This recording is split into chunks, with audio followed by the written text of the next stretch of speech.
The year 1857 marked a turning point in India's struggle for independence. It began with a seemingly small act of defiance. Indian soldiers, known as sepoys, refused to use new rifle cartridges.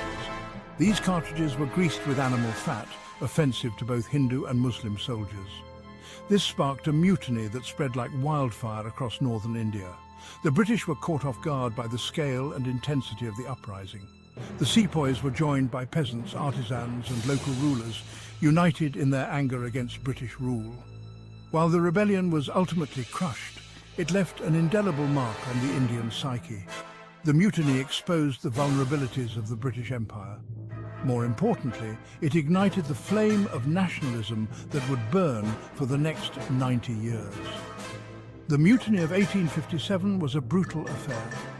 Both sides committed atrocities. The British, seeking to make an example of the rebels, responded with ruthless force.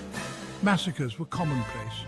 The Indians, on the other hand, targeted British civilians, resulting in horrific acts of violence. The events of 1857 left a bitter legacy of mistrust and resentment. It also instilled in the British a deep fear of another uprising, a fear that would shape their policies in the years to come. The outbreak of World War II in 1939 had profound consequences for India. Britain, facing an existential threat from Nazi Germany, demanded India's full support in the war effort.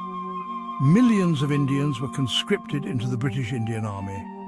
They fought bravely in the trenches of Europe and the deserts of North Africa.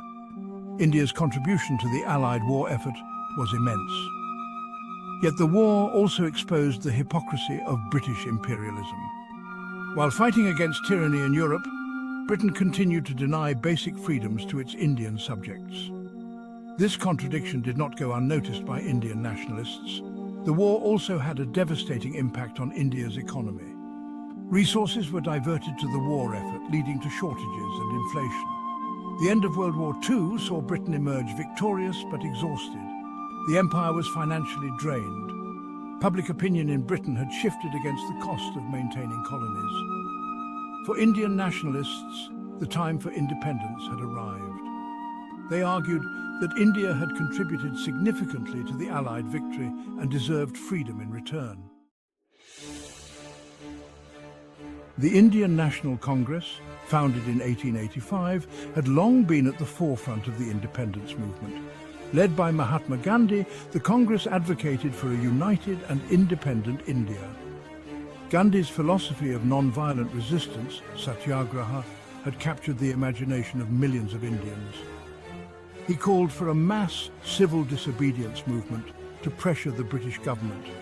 However, the Muslim League, founded in 1906, had grown increasingly wary of the Congress's vision of a united India. The League, led by Muhammad Ali Jinnah, feared that Muslims would be marginalized in a Hindu-majority independent India. Jinnah began demanding a separate Muslim state, which he called Pakistan. The League's call for partition gained traction among some Muslims, particularly in the northwestern and eastern parts of India, where Muslims were in the majority. The relationship between the Congress and the Muslim League was complex and fraught with tension. While both parties sought an end to British rule, their visions for an independent India were fundamentally different. Gandhi, a staunch believer in Hindu-Muslim unity, opposed the idea of partition. He argued that dividing the country along religious lines would be disastrous. Jinnah, however, remained unconvinced. He believed that the only way to safeguard Muslim interests was through the creation of a separate Muslim state. As independence drew closer, tensions between Hindus and Muslims escalated. The British government, weakened by war and eager to leave India, failed to contain the growing communal violence. The partition of India, once unthinkable, became a terrifying reality. The violence that accompanied partition was horrific. Hindus and Muslims, once neighbours and friends, turned on each other with a ferocity that shocked the world. Massacres, rapes and abductions became commonplace. The newly formed governments of India and Pakistan were ill-equipped to deal with the scale of the violence. The situation was further complicated by the mass displacement of people. The partition of India was not simply a matter of drawing lines on a map. It was a deeply traumatic event that tore apart the social fabric of the subcontinent. Families were divided, homes were destroyed, ancient communities were uprooted. The scars of partition run deep and continue to shape the relationship between India and Pakistan to this day. Section 5. A Nation Divided. The Bloody Birth of Two Nations. On June 3, 1947, the British government announced its plan to partition India. The country would be divided into two independent dominions, India and Pakistan. The announcement triggered an unprecedented wave of violence and displacement. Millions of Hindus, Muslims and Sikhs found themselves on the wrong side of the newly drawn borders. The partition was a chaotic and bloody affair. Trains filled with refugees were attacked. Villages were burned to the ground, women were abducted and subjected to horrific violence.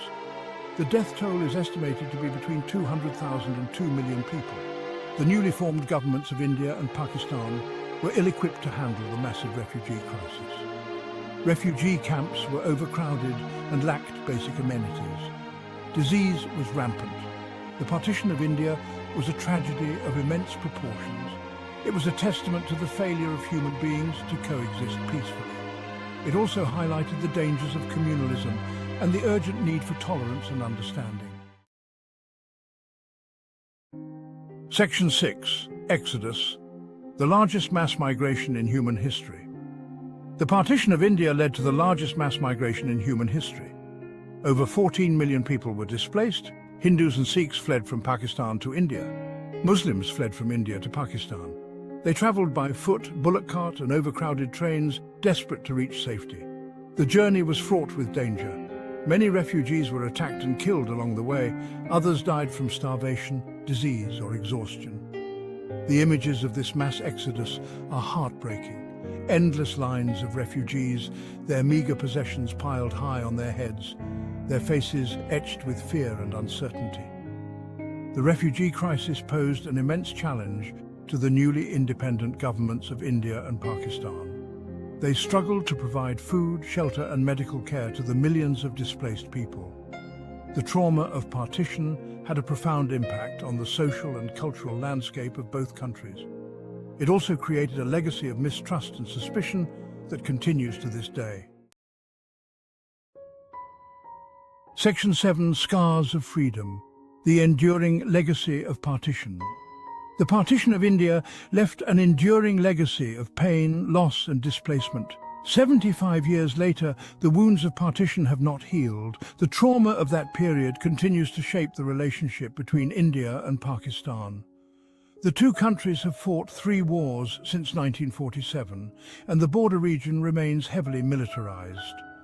The partition also had a profound impact on the social and cultural fabric of both countries.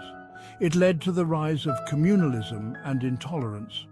The memories of violence and displacement continue to haunt the survivors and their descendants. In recent years, there has been a growing movement in both India and Pakistan to acknowledge the horrors of partition and to promote reconciliation. However, the path to peace and reconciliation is long and arduous. It requires a willingness to confront the past, to acknowledge the pain and suffering on both sides, and to build bridges of understanding and empathy. Section 8. Independence Day, a time for remembrance and reflection. On August 15, 1947, India finally achieved its long-cherished dream of independence. After 2 centuries of British rule, India was once again a free nation. The day is celebrated with great fanfare across India. People hoist the national flag, sing patriotic songs and pay tribute to the sacrifices of freedom fighters. Independence Day is a time for national pride and celebration. It is also a time for remembrance and reflection. It is a time to remember the sacrifices of those who fought for India's freedom. It is also a time to reflect on the values that underpinned the independence movement: democracy, secularism and social justice. India has come a long way since independence. It is now the world's largest democracy and a rising economic power. However, the country still faces many challenges, including poverty, inequality and communal tensions. Section 9. India and Pakistan, a future haunted by the past. The relationship between India and Pakistan has been strained since the very beginning. The two countries have fought 3 wars and engaged in numerous military standoffs. The disputed region of Kashmir remains a major flashpoint. The two countries also accuse each other of supporting terrorism. Despite these challenges, there have been some efforts to improve relations. In recent years, there has been a thaw in relations, with both sides engaging in dialogue and confidence-building measures. However, the road to peace and reconciliation is long and difficult. It requires political will, mutual trust, and a willingness to address the underlying causes of conflict. The future of India-Pakistan relations depends on the choices that the leaders and people of both countries make. They can choose to remain trapped in the cycle of hostility and mistrust, or they can choose to work together to build a more peaceful and prosperous future.